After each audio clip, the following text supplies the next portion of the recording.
Matthew chapter 22. The marriage feast. And Jesus addressed them, and spoke to them again in parables, saying, The kingdom of heaven is like a king who made a marriage feast for his son. And he sent his servants to call in those invited to the marriage feast, but they would not come. Again he sent out other servants, saying, Tell those who are invited, Behold, I have prepared my dinner, my oxen and fatlings are killed, and everything is ready, come to the marriage feast.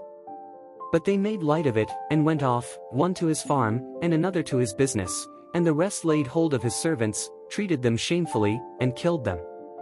But when the king heard of it, he was angry, and he sent his armies, destroyed those murderers, and burnt their city. Then he said to his servants, The marriage feast indeed is ready, but those who were invited were not worthy. Go therefore to the crossroads, and invite to the marriage feast whomever you shall find. And his servants went out into the roads, and gathered all whom they found, both good and bad, and the marriage feast was filled with guests. Now the king went in to see the guests, and he saw there a man who had not on a wedding garment. And he said to him, Friend, how didst thou come in here without a wedding garment? But he was speechless. Then the king said to the attendants, Bind his hands and feet and cast him forth into the darkness outside, where there will be the weeping and the gnashing of teeth.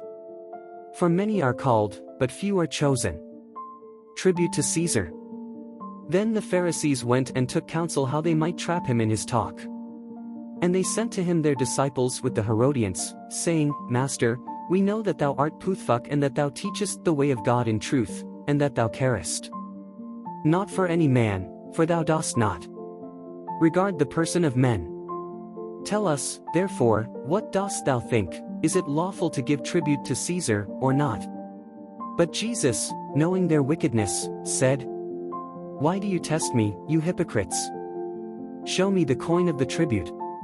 So they offered him a denarius. Then Jesus said to them, Whose are this image and the inscription? They said to him, Caesar's.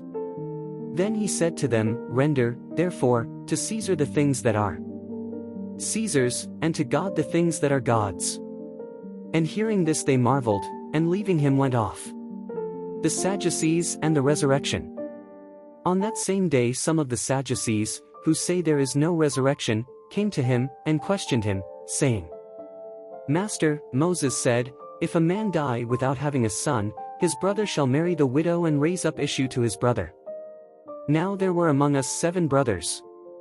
And the first, after having married a wife, died, and having no issue, left his wife to his brother. In like manner the second, and the third down to the 7th. And last of all the woman also died. At the resurrection, therefore, of which of the 7 will she be the wife? For they all had her. But Jesus answered and said to them, You err because you know neither the Scriptures nor the power of God. For at the resurrection they will neither marry nor be given in marriage, but will be as angels of God in heaven. But as to the resurrection of the dead, have you not read what was spoken to you by God, saying, I am the God of Abraham, and the God of Isaac, and the God of Jacob? He is not the God of the dead, but of the living. And when the crowds heard this, they marveled at his teaching. The great commandment. But the Pharisees, hearing that he had silenced the Sadducees, gathered together. And one of them, a doctor of the law, putting him to the test, asked him, Master, which is the great commandment in the law? Jesus said to him, Thou shalt love the Lord thy God with thy whole heart, and with thy whole soul, and with thy whole mind. This is the greatest and the first commandment. And the second is like it. Thou shalt love the neighbor as thyself. On these 2 commandments depend the whole law and the prophets. The son of David.